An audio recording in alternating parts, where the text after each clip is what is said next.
Everyday Life with Guardsmares, Chapter 2. For Specialist Artemis Sparkshower, today had been the most exciting day of her life. At least after the other most exciting days of her life, like when she finished Horseshoe Camp and joined the Royal Guard for real, or even when she first arrived in the huge capital city of Canterlot.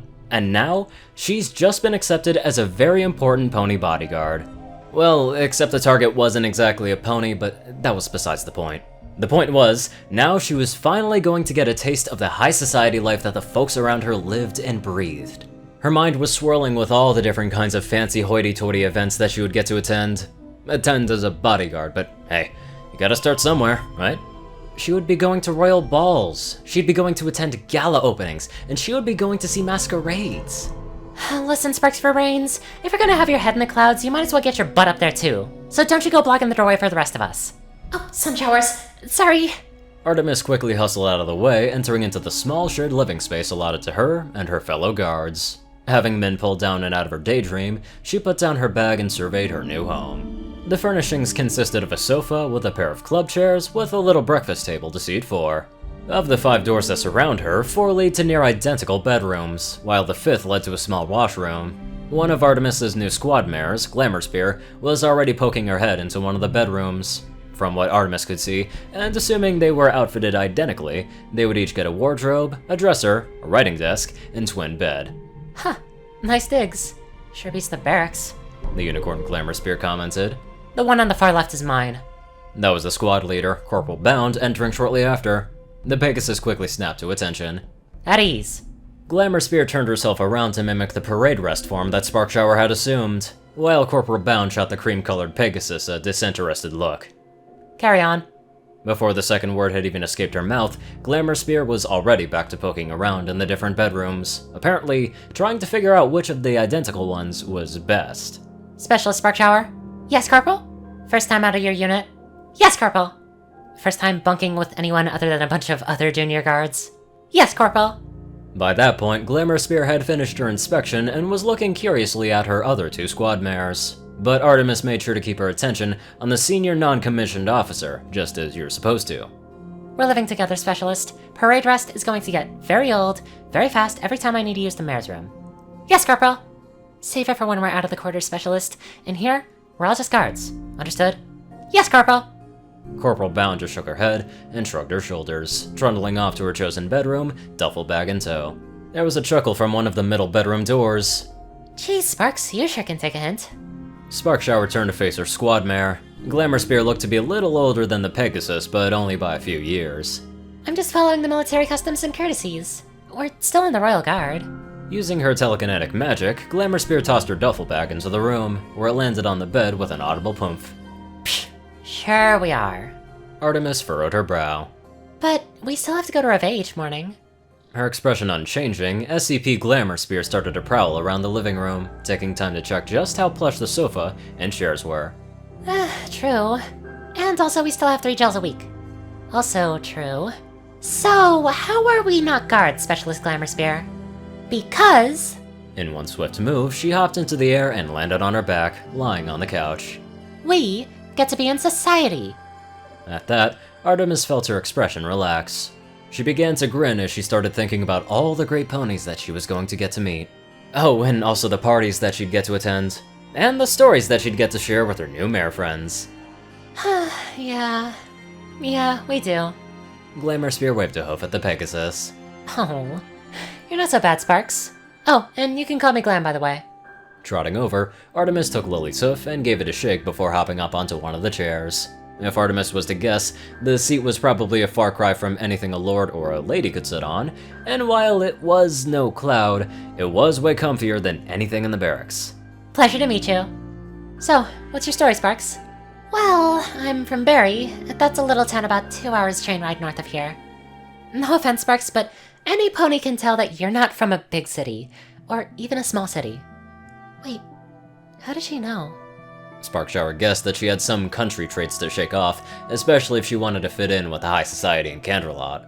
But you're not from Cloudsdale? I thought that's where all the Pegasi lived. At that, Artemis started to beam with pride. Most of them, sure, but my family's been living in Barry for generations. Us and the Earth Pony farmers who depend on us for the weather, we go way back, like one big team. Huh. Swell. And you've been in the Guard for what, like 2.5 years? So you were made specialist recently? Another point of pride.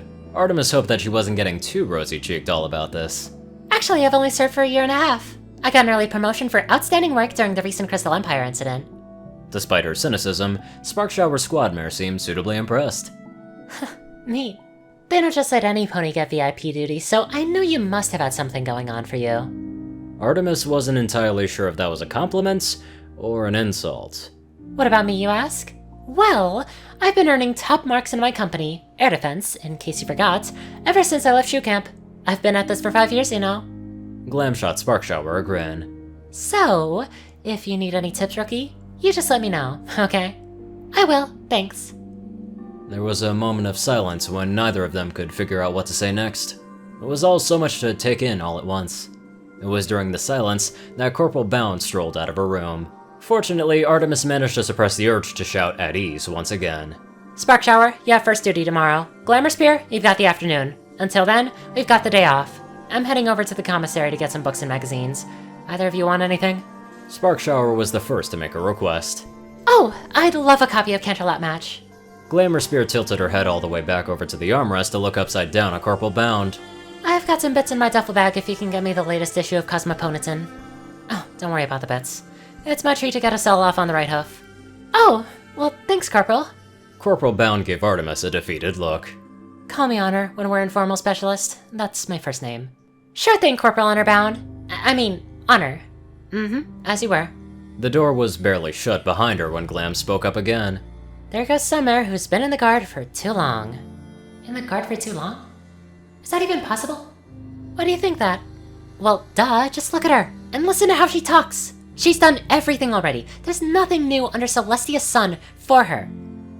It made sense, but it didn't seem like something very nice to be bringing up. Well, if she wants something new and exciting, VIP duty is the right place. Right, Sparks? Yeah. Though if I'm being honest, just about everything is new and exciting to me around here. Oh, now that's the spirit. And so what if we have to deal with a bit of a freak show, right? A freak show? At Artemis's exclamation, Glamour Spear dialed back her enthusiasm quite a bit, her ears going flat against her head. Sorry, that was a bit too harsh. There was a pause. What I mean is our charge, this Anon guy. Artemis recalled Anonymous's formal title when she was given her marching orders. Anonymous? By appointment to Their Majesties Princess Celestia and Princess Luna, Royal Engineer? Yeah. Gotta admit, it's a fancy title though, and he may look a little weird, but if Princess Celestia puts up with him, he can't be all that bad. Lily acquiesced. I've only met the princess once before, at graduation, but it seems to me like she doesn't just put up with him. Oh, so you think so? Well, you're the armored recon, I guess. Still, he's pretty funny looking, right? She flipped over forward onto her belly faster than seemed possible to Artemis. Glamour Spear looked up to her with a grin. Betcha that you never saw anything that walks around on 2 legs like that growing up in Barry, am I right? Well, there was this Minotaur who lived just outside of town, near the forest. Ooh, so is he all mysterious and scary? Artemis shook her head. This mare sure has an active imagination. And she thought that you had your head in the clouds. No, he was just an old bull. He used to pick mushrooms in the forest and bring them to the market, and the Earth Ponies would sometimes ring him up whenever they needed help moving something pretty big. Boring. Now, changelings? Those things are creepy. Oh, hey, do you know the difference between a young changeling and an old changeling is? No, what? Glamour Spear rolled over onto her back again, thrusting her forehooves up into the air. You don't have to lead the old changelings quite so much when you're shooting at them.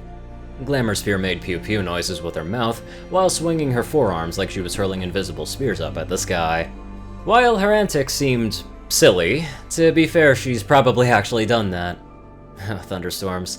This was going to be an interesting assignment. Still though, a chance to experience Canterlot Society at last. Just getting this overview of the cast of characters that we got, you know that this is going to be one hell of a ride. Now let's get on over to our modest donators. Top donators, Dash of Evergreen, Peter Coulthard, J Tin Man, Darkside, and Ponyman. CourierCruz CI, Delta Omega, Strix, RuneScythe 9852, dospo, Ryanny Dragonwolf, Hunter Norman, Secret Moon, Tal Rasha, The Toilet Snake, Sword Brother and Mordred, Cerberus, Goulash Eating Hazar, Starlight Glimmer, Squiddy Boy, David E. Sanchez, Soul Dragon, Gaggy, Trey, Shadow Drake, Joe Piercy, Alex F., Rainbow Dash, Teal'c Anderson, TV Killer, John Becker, Leon Reynolds, Raven Speedster, and Zach Rochow. Thank you all very much for watching this video, and live life to the fullest.